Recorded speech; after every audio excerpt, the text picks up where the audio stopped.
ഈശോ മിശിഹായ്ക്ക് സ്തുതിയായിരിക്കട്ടെ. ഇംഗ്ലണ്ടിലുള്ള ഒരു കുഞ്ഞ് പട്ടണത്തിലാണ് ഞാൻ താമസിക്കുന്നത്. ഞാൻ ജോലി ചെയ്യുന്നതിന്റെ തൊട്ടടുത്ത് ഒരു ഇലക്ട്രിക് ഷോപ്പുണ്ട്. ഏതാനും നാളുകൾക്ക് മുമ്പ് ആ ഇലക്ട്രിക് ഷോപ്പിന്റെ അടുത്തുകൂടെ ഞാൻ നടന്നു പോകുമ്പോൾ അവിടെ എഴുതി വെച്ചിരിക്കുകയാണ്, ക്രിസ്മസിന് ഇനി 100 ദിവസം മാത്രം. അപ്പോഴാണ് ഞാൻ ക്രിസ്മസ് വരുന്നല്ലോ എന്ന് ചിന്തിക്കാൻ ഇടവന്നത്. ഇതാ എനിക്ക് മുൻപ് തന്നെ ഒരു വെള്ളക്കാരൻ ക്രിസ്മസിനെ കുറിച്ച് ചിന്തിച്ചു കൊണ്ടിരിക്കുന്നു.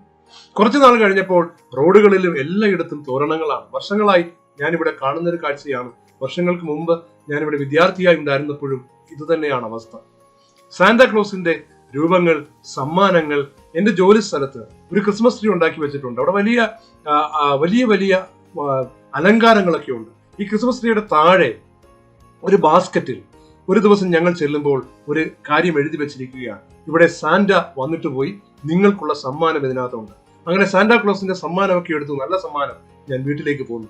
പ്രിയമുള്ളവരെ, ഇവിടെയുള്ള എല്ലാ ആളുകളും വളരെയധികം ആഘോഷിക്കുന്ന ഒരു ആഘോഷവേളയാണ് ക്രിസ്മസ്. എന്നാൽ സങ്കടകരമായ ഒരു കാര്യം, ഞാൻ ഒരിക്കൽ ടാക്സിയിൽ യാത്ര ചെയ്യുമ്പോൾ ഒരു റൊമേനിയക്കാരൻ എന്നോട് പറഞ്ഞത്, ഇവിടെയുള്ള ആളുകൾ ക്രിസ്മസ് ആഘോഷിക്കുന്നത് ഡിസംബർ 25-നാണ്, പക്ഷെ ഞങ്ങളുടെ നാട്ടിൽ സാന്റാക്ലോസിന്റെ ഫെസ്റ്റിവൽ വേറൊരു സമയത്താണ്.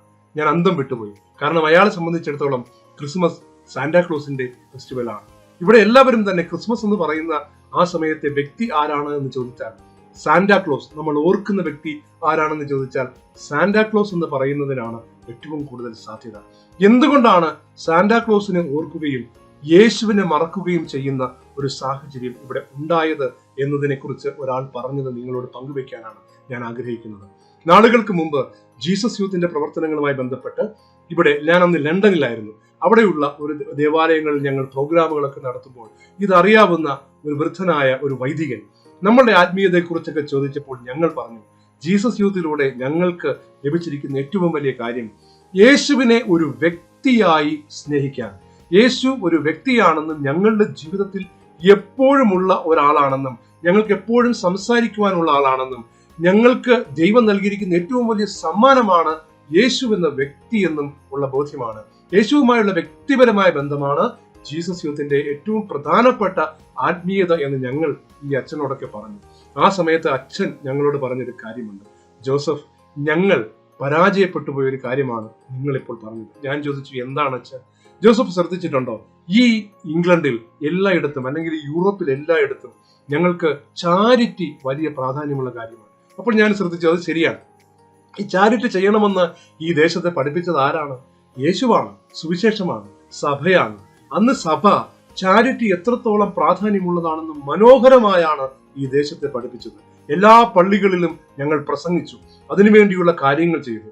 ഇന്ന് ഇവിടെ വിശ്വാസമില്ലെങ്കിൽ പോലും അന്ന് ഞങ്ങൾ പഠിപ്പിച്ച ചാരിറ്റി, മറ്റുള്ളവരെ സഹായിക്കേണ്ടത് ഒരു പ്രധാനപ്പെട്ട കാര്യമാണെന്ന കാര്യം ഇന്നും ഈ ദേശത്തിലുണ്ട്.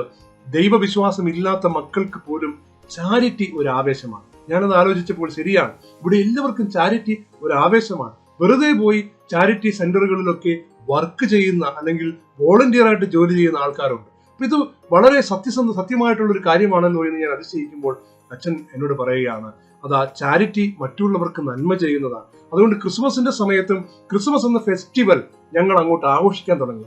ഫെസ്റ്റിവലിൽ ഞങ്ങൾ ഏറ്റവും കൂടുതൽ ചാരിറ്റിയാണ് പ്രൊമോട്ട് ചെയ്യുന്നത്. അതുകൊണ്ട് ക്രിസ്മസിൽ സമ്മാനങ്ങൾ കൊടുക്കുന്നത് ഒരു വലിയ കാര്യമാണ്. അപ്പൊ ചാരിറ്റി എന്ന ഈ വലിയൊരു പ്രീച്ചിങ് ഞങ്ങൾ നടത്തിയത് കാരണം, ചാരിറ്റിക്ക് ഏറ്റവും കൂടുതൽ ഉപയോഗിക്കുന്നത് സാന്റ ആയത് കാരണം സാന്റായും ഇന്ന് ക്രിസ്മസ് കാലങ്ങളിൽ ഇവിടെയുണ്ട്. എന്നാൽ ജോസഫ് കാണാതിരിക്കാൻ സാധ്യതയുള്ള ഒരു കാര്യം യേശുവിനെയാണ്. യേശുവുമായി വ്യക്തിബന്ധമുള്ള ഒരു ക്രിസ്മസ് ഞങ്ങൾക്കിവിടെ ഇല്ല. യേശു എന്ന വ്യക്തി, ദൈവം, ആ ദൈവത്തെക്കുറിച്ച് സംസാരിക്കുന്ന ഒരു ക്രിസ്മസ് ഞങ്ങളുടെ ഇവിടെ ഇല്ല. ഞങ്ങൾ സംസാരിക്കുന്ന ഒരു വ്യക്തി ഉണ്ടെങ്കിൽ അത് സാന്റയായിരിക്കും. അപ്പോൾ ചാരിറ്റിയെ കുറിച്ച് പഠിപ്പിച്ചത് തെറ്റാണ് എന്ന് അച്ഛൻ പറയുന്നില്ല. അച്ഛൻ പറഞ്ഞത്, ചാരിറ്റിയെക്കുറിച്ച് ഞങ്ങൾക്ക് പഠിപ്പിക്കാനുണ്ടായിരുന്ന നല്ല കഴിവ് കൊണ്ട് ഞങ്ങൾ അന്ന് പഠിപ്പിച്ചത് ഇന്നും തലമുറകൾ കൊണ്ടു നടക്കുന്നത് പോലെ അന്ന് അതേ കഴിവ് ഉപയോഗിച്ച് യേശുവുമായി വ്യക്തിബന്ധമുള്ള തലമുറകളെ വാർത്തെടുക്കുകയും യേശുവുമായി വ്യക്തിബന്ധം ഉണ്ടാകുന്നതിന്റെ ആനന്ദം നിങ്ങൾ ഇപ്പോൾ പഠിപ്പിക്കുന്നത് പോലെ ഞങ്ങൾ പഠിപ്പിക്കുകയും ചെയ്തിരുന്നെങ്കിൽ ഇന്നും ഞങ്ങളുടെ വീടുകളിൽ യേശു ഉണ്ടാകുമായിരുന്നു. പ്രിയമുള്ളവരെ, ഈ ക്രിസ്മസ് ദിവസം നമ്മളുടെ വീട്ടിൽ നമ്മൾ ചിന്തിക്കേണ്ടത്, യേശു ഒരു വ്യക്തിയായി നമ്മുടെ സംഭാഷണങ്ങളിൽ ഉണ്ടോ? നമ്മുടെ വീട്ടിലെ എല്ലാവരെ കുറിച്ചും നമ്മൾ സംസാരിക്കാറുണ്ട്. പക്ഷെ യേശു എന്ന വ്യക്തി നമ്മുടെ ജീവിതത്തിൽ തീരുമാനങ്ങൾ എടുക്കുമ്പോൾ, പ്രാർത്ഥിക്കുമ്പോൾ, നമ്മൾ ഓരോരോ കാര്യങ്ങൾ പറയുമ്പോൾ, ഭാവിയെക്കുറിച്ച് പറയുമ്പോൾ, യേശുവിന്റെ ഇഷ്ടം, യേശു എന്ന വ്യക്തി, യേശുവിനോട് സംസാരിക്കൽ, ഇങ്ങനെയുള്ള കാര്യങ്ങൾ, ഒരു ജീസസ് ടോക്ക് നമ്മുടെ വീടുകളിലുണ്ടോ? ഇല്ലെങ്കിൽ അത് തുടങ്ങുവാനുള്ള ഒരു തീരുമാനം എടുക്കേണ്ട സമയമാണ്.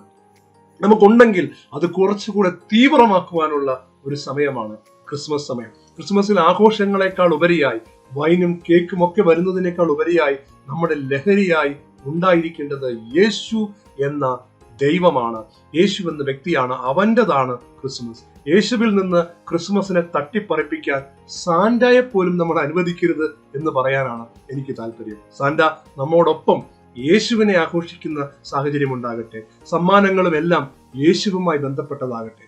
അതിനുള്ളൊരു തീരുമാനം നമുക്ക് എടുക്കുകയും നമ്മുടെ കുട്ടികളോട് ഈ കാര്യം പറയുകയും തലമുറകളോളം ആഘോഷത്തോടൊപ്പം യേശുവും കൈമാറ്റം ചെയ്യപ്പെടുകയും ചെയ്യുവാൻ ഈ ഇംഗ്ലണ്ട് പോലുള്ള രാജ്യങ്ങളുടെ അനുഭവം നമ്മളെ ഒരു പാഠം പോലെ പഠിപ്പിക്കുകയും പുതിയ തീരുമാനങ്ങൾ കൊണ്ടുവരികയും ഈ ദേശത്തിലേക്ക് പോലും ക്രിസ്മസിന്റെ യഥാർത്ഥ സന്തോഷം എന്തെന്ന് ആ സന്ദേശം എത്തിക്കുന്നവരായി നമ്മളൊക്കെ മാറുകയും ചെയ്യുവാൻ ദൈവം നമ്മളെ അനുവദിക്കണം. അതിനുവേണ്ടി നമുക്ക് പ്രാർത്ഥിക്കാം, ഒരുങ്ങാം. എല്ലാവർക്കും ഹാപ്പി ക്രിസ്മസ്.